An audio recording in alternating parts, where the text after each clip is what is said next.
नमस्कार दोस्तों, जय हिंद। मैं हूं आपका दोस्त राजीव कुमार राव। आज का वीडियो सभी central government employees, BSF, CRPF, CISF, Assam rifle, SSB के मेरे साथियों और पेंशनर्स के लिए बहुत ही महत्वपूर्ण होने वाला है।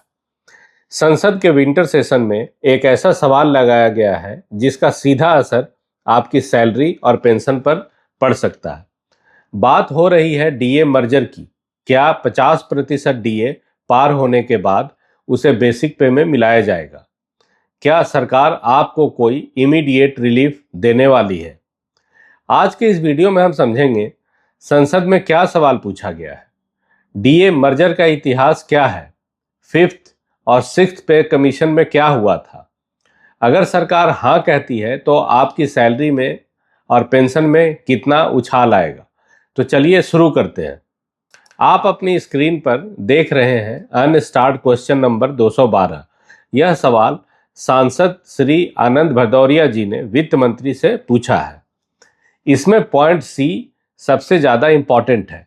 इसमें पूछा गया है whether the government proposes to merge the existing DA with basic pay as an immediate relief major.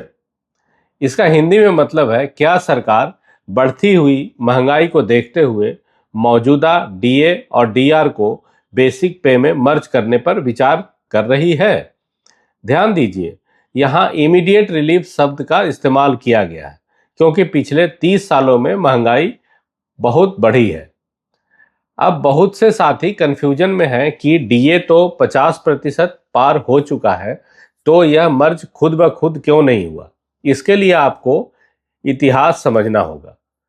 2004 में जब फिफ्थ पे कमीशन लागू हुआ था, तब सरकार ने 50% डीए होते ही उसे बेसिक पे में मर्ज कर दिया था। उसे नाम दिया गया था डियरनेस पे। इससे अलाउंसेस और पेंशन में बहुत फायदा हुआ था। सिक्स्थ और सेवेंथ पे कमीशन में इस नियम को बदल दिया गया। उन्होंने कहा कि डीए 50% पार होने पर मर्ज नहीं होगा, बल्कि अलाउंसेस जैसे एचआरए, चिल्ड्रन एजुकेशन अलाउंस अपने आप 25% बढ़ जाएंगे। सेवेंथ पे कमीशन ने भी यही कहा कि डीए का ऑटोमेटिक मर्जर नहीं होगा, इसलिए अभी डीए 58% होने के बावजूद आपकी बेसिक पे वही पुरानी है, डीए अलग से मिल रहा है। यही कारण है कि संसद में यह सवाल पूछा गया है कि क्या सरकार नियम से हटकर कोई विशेष फैसला लेगी।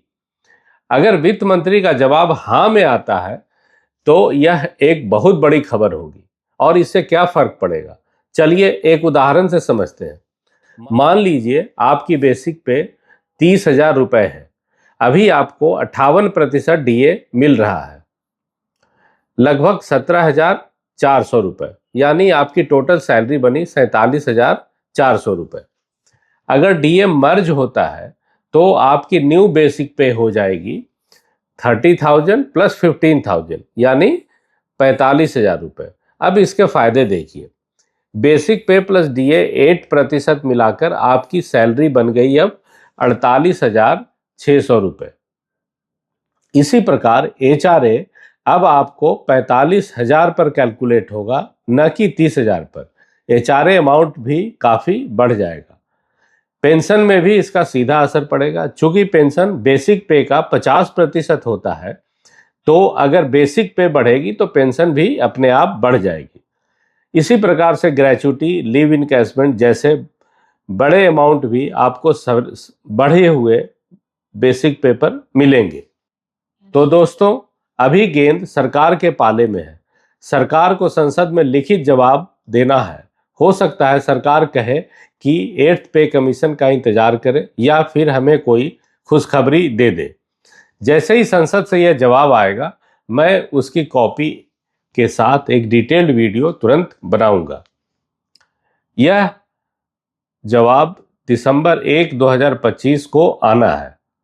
अगर आप चाहते हैं कि वो अपडेट आपसे मिस ना हो तो चैनल को सब्सक्राइब करके बेल बटन जरूर दबाएं।